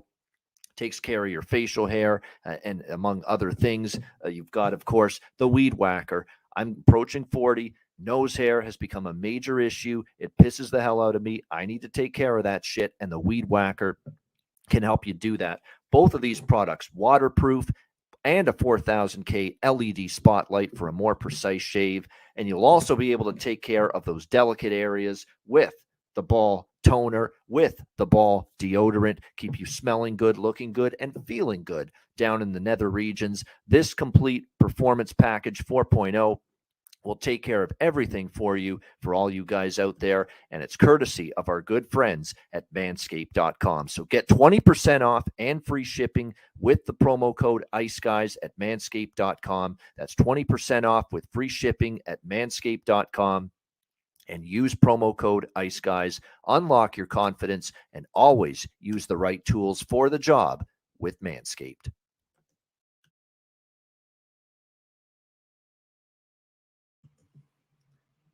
All right, time for best bets here. One last long regular season show in the books. Alex, what do you like for best bet?